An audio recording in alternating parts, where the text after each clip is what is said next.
जी, आज विश्व नदी दिवस है और आज हम सब साबरमती के तट पर बैठकर साबरमती की इस क्षीण धार को देख रहे हैं।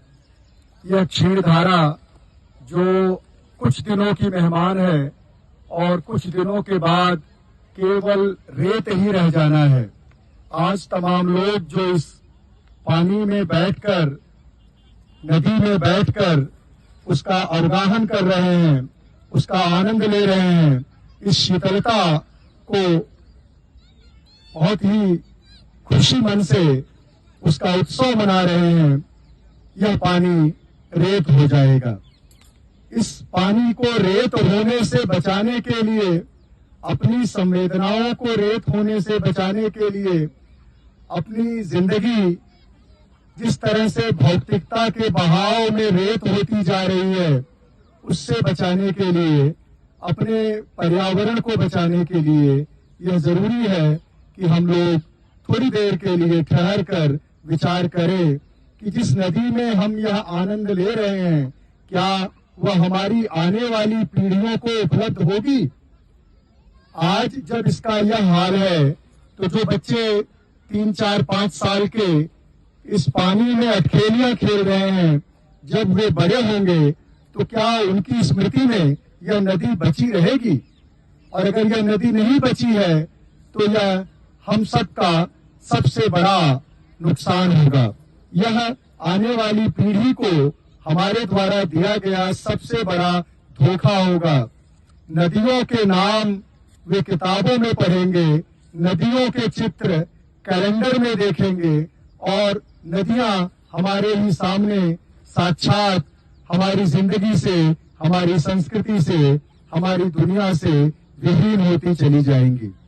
हम लोग जो नदियों को मां मानते आए हैं, नदियों की पूजा करते आए हैं, नदियों के साथ अपनी पारंपरिक जुड़ाव को बार बार व्यक्त करते आए हैं, कल जब ये नदियां नहीं होंगी तो हम अपनी संस्कृति को कहां पर सजोएंगे?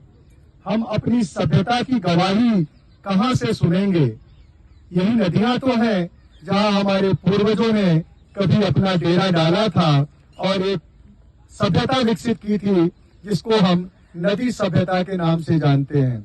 और हजारों वर्ष की सभ्यताओं ने संस्कृति को जन्म दिया और जो कुछ भी हमारे पूर्वजों ने श्रेष्ठ अर्जित किया, वह संस्कृति के रूप में हमने सजोया, स्वीकारा और अपने जीवन में अपनाने की कोशिश की।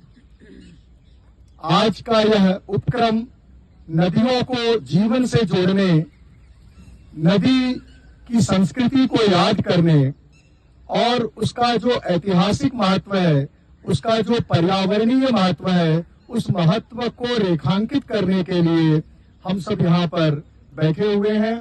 और यह अवसर हमें दुर्गावती, रामनाथ, शिक्षा, कृषि, चिकित्सा, न्यास की ओर से उपलब्ध हुआ है और हम निरंतर यह कोशिश करते रहेंगे कि अपने छोटे रूप में ही सही हम लोगों के भीतर नदी को लेकर एक जागरूकता, एक चेतना निर्मित कर सकें और जो भी हम कर पाएंगे वह नदियों को बचाने की दिशा में एक बहुत ही छोटा सा महत्वपूर्ण कदम होगा।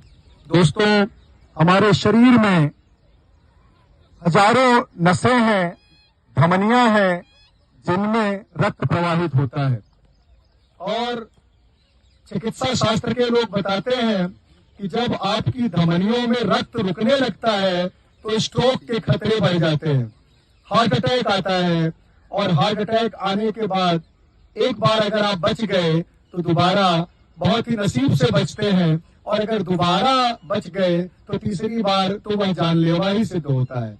ये नदियां भी इस धरती की आर्टिलरी हैं, धमनियां हैं। अगर नदियों में प्रवाह अवरुद्ध होगा, नदियों में ब्लॉकेज आएगा, नदियों में अगर हम इस तरह से कूड़ा कचरा फेंकते हुए उसे नष्ट करते जाएंगे तो वह दिन दूर नहीं जब धरती की इन धमनियों में जगह जगह पर ऐसे ब्लॉकेज आ जाएंगे कि कोई भी स्टेंट काम नहीं करेगा और एक दिन यह धरती दम तोड़ देगी।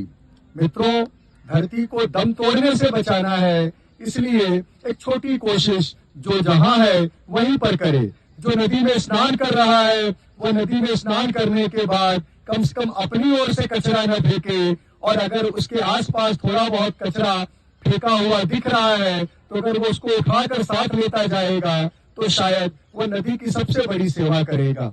आज इस अवसर पर जब हम लोग विश्व नदी दिवस मना रहे हैं, हम सबको यह संकल्प लेना होगा कि अपने देश की नदियों को सुरक्षित करना है, साफ रखना है, संरक्षित करना है, क्योंकि ये नदियों का पानी छोटी छोटी नदियों से होता हुआ बड़ी नदियों को बनाता है, और हम गंगा, यमुना, गोदावरी, नर्मदा आदि नदियों को, बड़ी नदियों को इन छोटी नदियों से निर्मित होता हुआ देखते हैं। इसलिए छोटी नदियों को भी हमें अपने जीवन, अपनी संस्कृति का हिस्सा बनाना है। हमारे पुरखों ने बहुत सोच समझकर नदी के साथ अपना जीवन, अपना संबंध जोड़ा था। यदि हम उस संबंध को तोड़ेंगे तो एक दिन इसके दुष्परिणाम हमें झेलने होंगे। उसकी शुरुआत हो चुकी है। इन्हीं शब्दों के साथ एक बार मैं जो इस आयोजन से जुड़े हुए हैं उन सब का स्वागत करता हूं, अभिनंदन करता हूं, और यह जो छोटी सी हमारी कोशिश है उसको आगे बढ़ाने के लिए सुनीत को माइक सौंपता हूं। आप सबका बहुत बहुत धन्यवाद। नदी घाटी सभ्यता, कृष्ण मोहन झा की कविता है। नदी घाटी सभ्यता। जब भी नदी में उतरता हूँ इस दुनिया की सबसे प्राचीन सड़क पर चलने की उत्तेजना से भर जाता हूँ। मेरी स्मृति में धीरे धीरे उभरने लगता है अपने अभेद्य रहस्य में डूबा हुआ जंगल। धीमे धीमे मुझे घेरने लगती है किसी अदृश्य सरीसृप के रेंगने की सरसराहट। मुझे याद आते हैं झुंड में पानी पीते हुए पशुओं के थरथराते प्रतिबिंब, और उनके पीछे गीली मिट्टी पर बाघ के पंजों के निशान। मुझे सुनाई पड़ती है कोहरे में विलीन डोंगियों की छपछपाहट, और तट पर दिखाई पड़ती है छाल और खाल में लिपटे हुए लोगों की चहल पहल उठापटक। मुझे नदियों के प्रवाहित इतिहास में मिलती है गुफाओं के चित्र लिखित स्वप्न से फूटकर बाहर भागती आती हुई इस जीवन की आदि नदी कथा, और इसके गर्भ में डूबी हुई अस्थियां कहती हैं बीते समय की अखंडित व्यथा। मिट्टी और पानी में जन्म लेते हुए मुझे दिखते हैं शब्द, घास की तरह लहराती हुई दिखती है भाषा, और अपनी प्रत्येक परिभाषा को तोड़कर अंततः बाहर आता हुआ दिखता है मनुष्य। लेकिन आश्चर्य है कि एक दिन यही मनुष्य अपने रक्त से नदियों को निर्वासित कर देता है, और इस जीवन के आदि स्रोत से विच्छिन्न अपना अपना ईश्वर गढ़ लेता है। ठीक यहीं से आरंभ होता है विस्मरण का इतिहास। यहीं आकर एक सभ्यता दम तोड़ देती है। यहीं से शुरू होता है आत्मघाती हमले। यहीं आकर नदियां अपनी धारा मोड़ लेती है। यहाँ से जल कथाएं अपने उद्गम में लौट जाती हैं। अनाथ जल पक्षी चले जाते हैं परदेश। वनस्पति की अनेक प्रजातियां खत्म हो जाती हैं। सूखने लगते हैं पेड़। लोकगीत के हरित प्रदेश में धूल उड़ने लगती है। भूसे की तरह झड़ने लगते हैं शब्द, और मर जाता है भाषा का कवित्व। अब भग्न हृदय पानी के लिए छटपटाने लगता है। पूजा घरों में लग जाता है नारियल का ढेर। मंत्र बन जाते हैं शोर। बीमार लोगों की बाह पर ताबीज बज जाती है। मुक्ति के विभिन्न मॉडलों से भर जाता है बाजार, और हर एक चौराहे पर ईश्वर बिकने लगते हैं। लेकिन एक दहकते हुए प्रश्न को अपने सीने में भरकर, उस सत्ता को लांघकर बहुत पहले ही निकल चुके बाहर कहाँ मिलेगा आप? उनके तपते शरीर को शीतल स्पर्श कहाँ मिलेगा? उनके व्याकुल हृदय को अब एकमात्र आश्रय, खैर चाहे नदी घाटी सभ्यता की प्रेरणा नहीं, उस तरल आश्चर्य की स्मृति ही सही, मगर वह है मेरे भीतर पूरी तरह से जीवत। मैं उसकी हर एक बूंद के सामने अपना मस्तक झुकाता हूँ। धन्यवाद।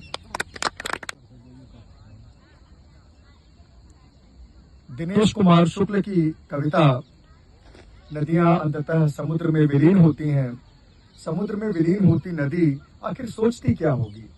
इसी भाव को कवि ने शब्द दिए हैं कि समुद्र में विलीन होने के पल भर पहले, समुद्र में विलीन होने के पल भर पहले आती है बाढ़ नदी की स्मृति में। एक बादल, एक पर्वत, एक प्रपात, एक मछली, एक नाव, एक घाट। एक बादल, एक पर्वत, एक प्रपात, एक मछली, एक नाव, एक घाट, एक प्यास, एक तृप्ति, एक लहर, एक भंवर, एक नगर बहते चले आते हैं। नदी के आत्मीय अंक भर भर भेंट होती है। बीतता है पल, सकल नदी समाज एक साथ उठ खड़ा होता है, घुसता चला जाता है समुद्र में दूर तक। पहले पड़ाव पर बनाती है नदी एक नया द्वीप, नवद्वीप, स्वर्ण द्वीप, स्वप्न द्वीप बसाकर अपना समाज नदी निकल पड़ती है पृथ्वी की परिक्रमा पर एक बहुत प्राचीन कच्छप के साथ, जल पर जल करता जल यात्रा अनंत। हृदय के अंतरिक्ष में पहुंचकर आप भी देख सकते हैं समुद्र के वक्ष पर दौड़ती नदी को। पूर्णिमा की रात कच्छप और नदी और चंद्रमा मिलकर कुछ गाते हैं कि समुद्र में ज्वार आ जाता है। बहुत बहुत धन्यवाद। मुझे ऊंचाइयों का वो अकेलापन नहीं भाया, लहर होते हुए भी तो मेरा आंचल न लहराया।